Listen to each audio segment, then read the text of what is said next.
Zoe is an option earlier that gets banned out by Falcons. Yeah. I think Sanji can still definitely go either the Selena that we mentioned to help stop the rotations, find those members of Falcons with the traps, or if he's feeling pretty ballsy and you want more damage, just go pump out magic damage with the Lunox in mid.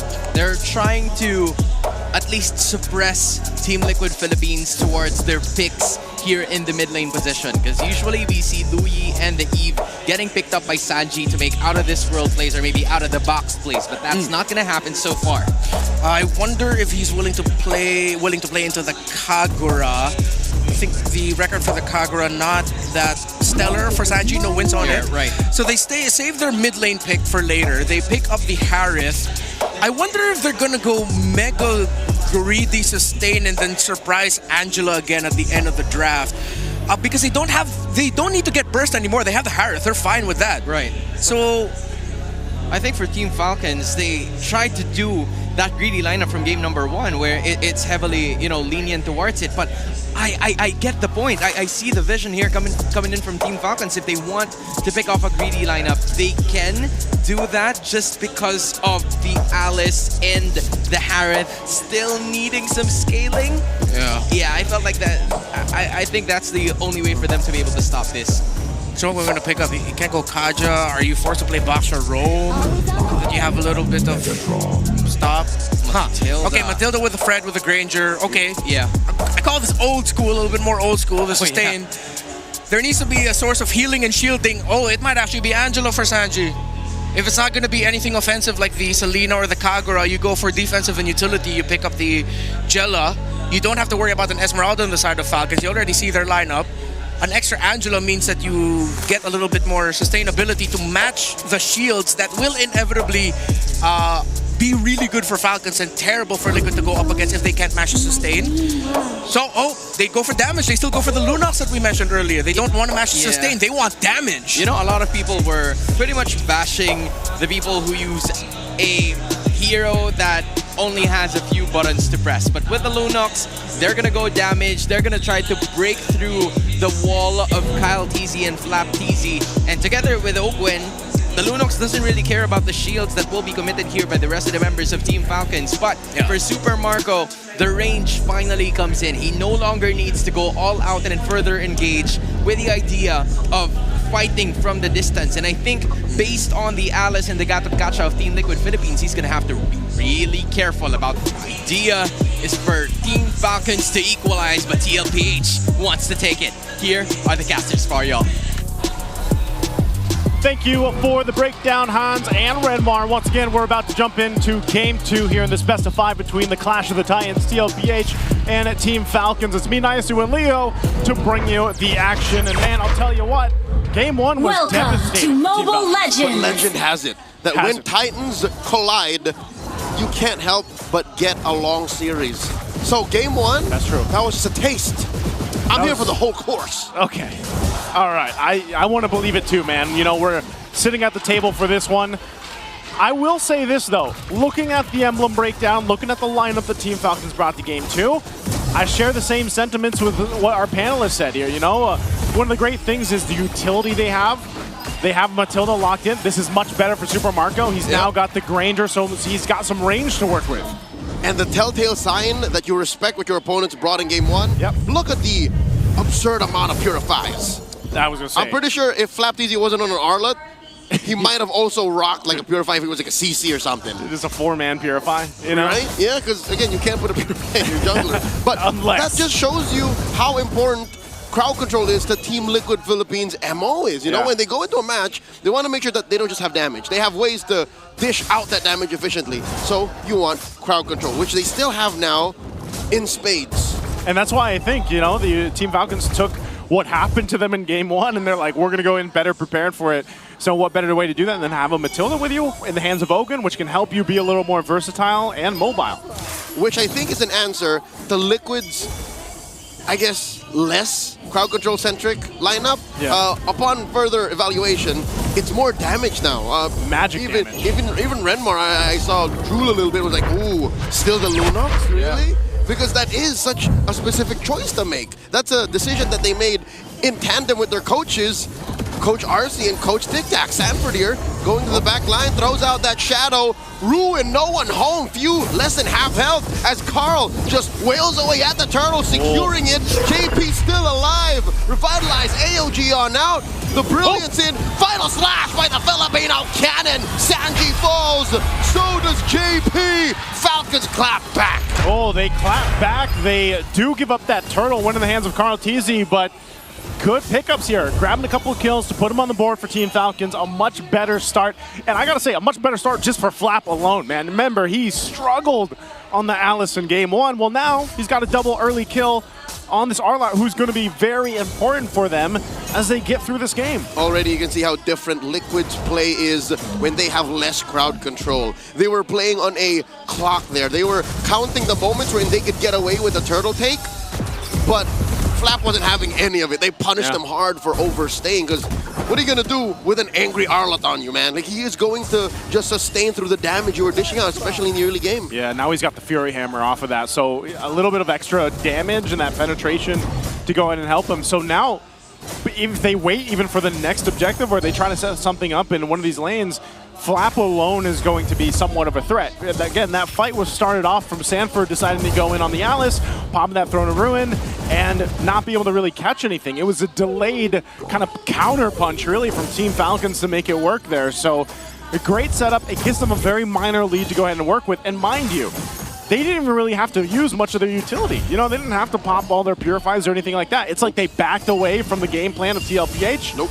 And they responded accordingly. Yep, they were very much aware of the turn. They planned for that. And that puts them up 1,000 gold. Liquid now trying to push him back out of their side of the jungle. Kyle Teasy bullying his way towards a small camp steal. Yep. Kyle Teasy asserting himself. Traction falls thrown out by Few. There's a taunt by Kyle Teasy. JP accepts a good chunk of damage from Few with half health. Okay, again, though, a lot. I mean, if that traction pulse was used, it's more like if we could get something, great. If not, that's fine. Flask of the Oasis now picked up here, too, for Ogwin. And the second fight for this turtle, the second turtle of the game is going to be fought for. They're going to go and set things up. Sanford trying to be up that front again. He pops a Throne of Ruin, goes in. Oh. Dashes on through, but answered by another final slash. Kyle Teasy secures a turtle. Oh. They're fighting back. Kyle Teasy goes down. There's a Zaman Force. Oheb pushing them back. Now goes Flap. And just like that, Liquid are in the driver's seat. 2 free kills plus a major objective. They just dissipated that little minor lead, about 1K that Team Falcons had. They got themselves the second turtle. So TLPH will find an answer, and they're going to be looking to take a little bit more if they can here. So Carl Teasy won't be able to grab that buff, but that was a big swing in favor of TLPH from letting things back into the balance, you know, from letting it not slip out for Team Falcons. And what's dangerous, Joseph, is the fact that they changed nothing about their approach. It was the same. Literally the same thing. Oh, we're going to blitz down the turtle and then clap back when we can. Yeah. I think they were just checking ranging in the first engagement. And now they know better what Falcons is capable of. They know what Flap Teasy is willing to do and are able to sidestep. Exactly. That's it. A missed final slash. Missed final slash. And you know how many times that TLPH, they're always like that, man. They might, you know, kind of get caught in the early game, but when something like that happens, like a big team fight like that happens, they're able to go ahead and adjust very quickly. Uh-oh, they catch Sanji. Kenny Brilliance out just in the nick of time, gets it, doesn't spend the flicker. A close call for the chef. Great for him to keep on to the flicker, too. I was almost half expecting him to use it, but knowing the limitations here, once again, TLPH will go ahead and just set things up 30 seconds away from this turtle. You can already see, too, once the items were coming into place, they've already got those first items being locked in. Oheb, too, could be a problem here if they just let him have his day here. All right, by dropping the Zaman Force, he does chunk that turret down to half health. TLPH, amazing map control with the small window of opportunity they got to snap themselves into 1,000 gold lead approaching. Yep. This is a good look for them going into Turtle 3. It's funny, man. It's literally what we saw for after Turtle 1 for Team Falcons. Now it's the case for TLPH. So we'll see if Team Falcons has an adjustment themselves. Again, they've got so many kind of ways to cover down with the crowd control, with the purifies here. So we'll see if they can actually take the last turtle of the game for them. Flap's going to be able to jump in, but it's Sanford leading that charge again.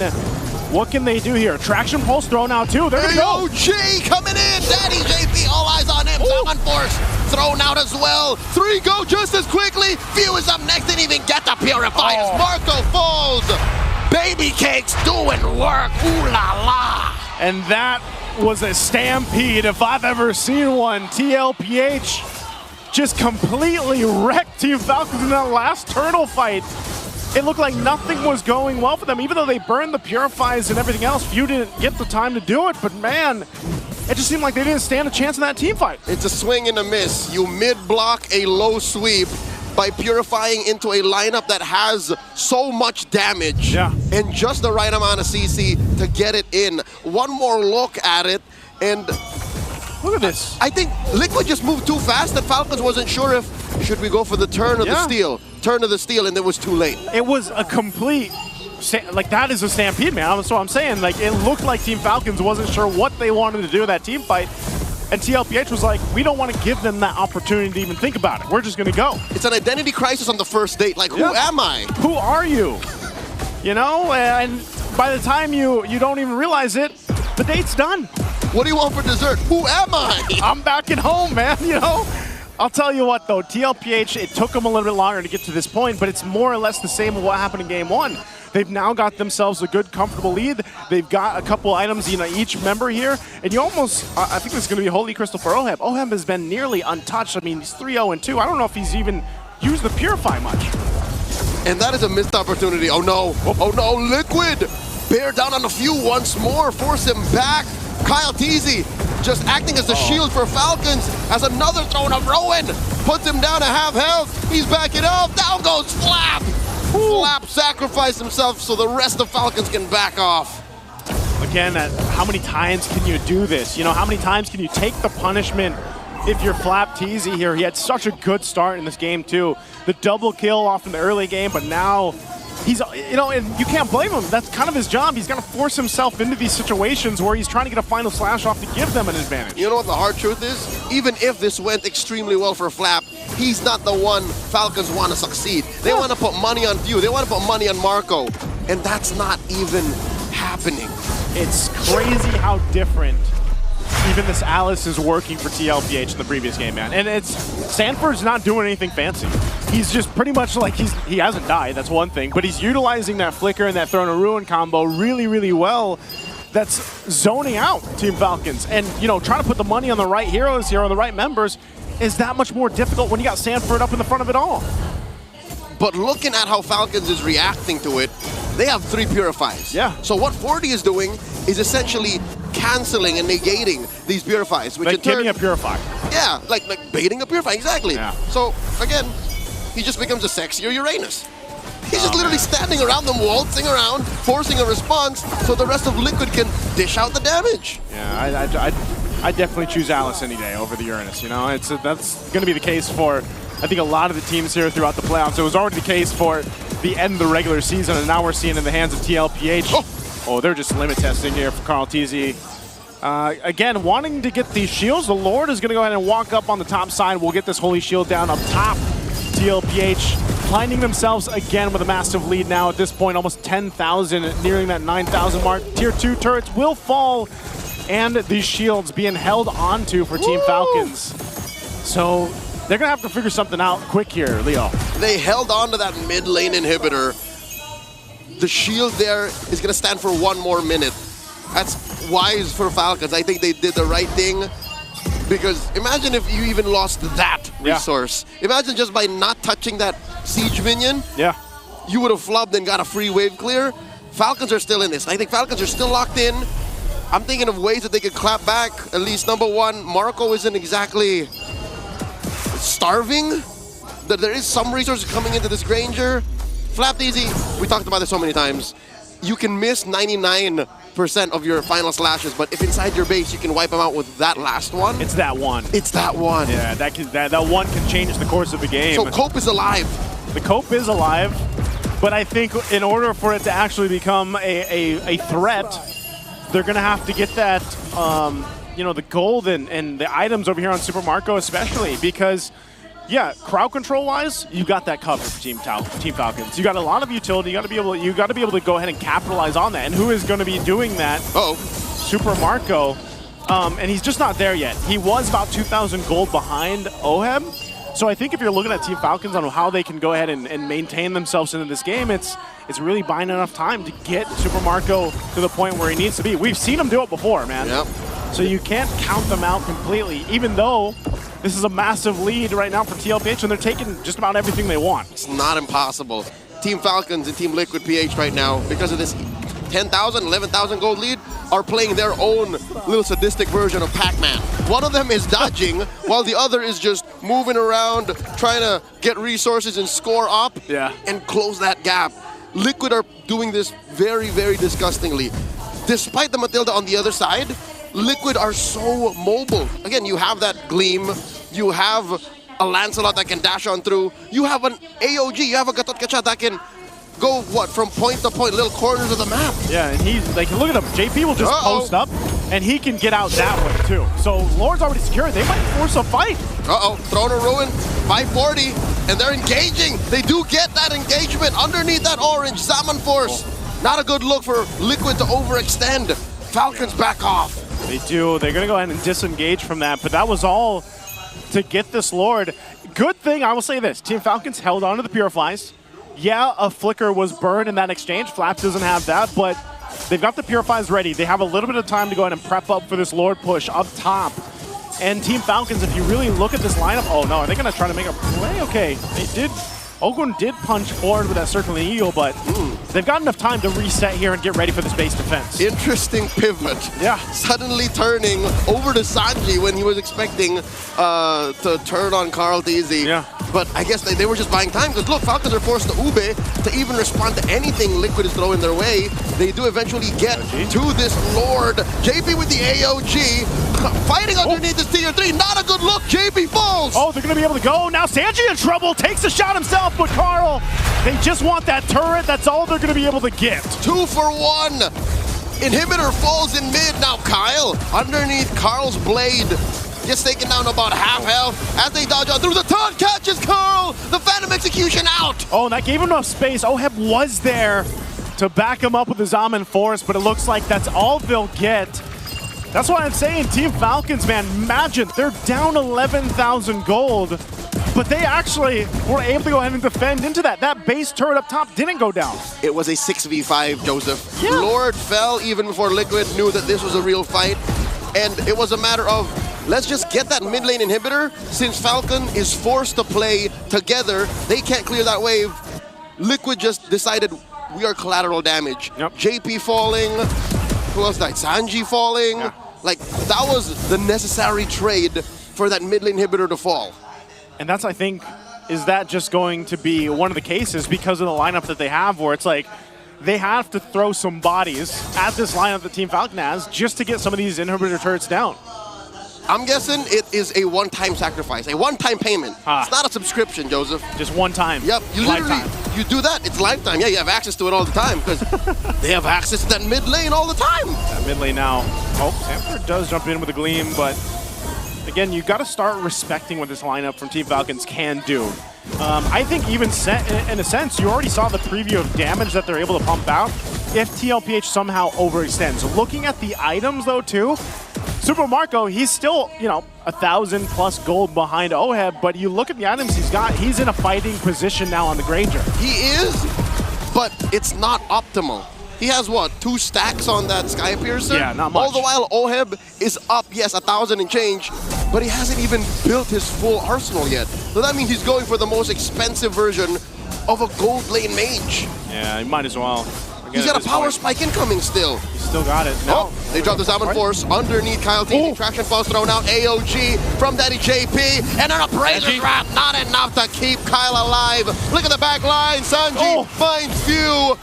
And that'll be 2 for free. Liquid chasing down Daddy Ogwin. Who's your daddy? So far, JP is lording over all of Falcons as Sanji bites it. 2 for 1, the trade.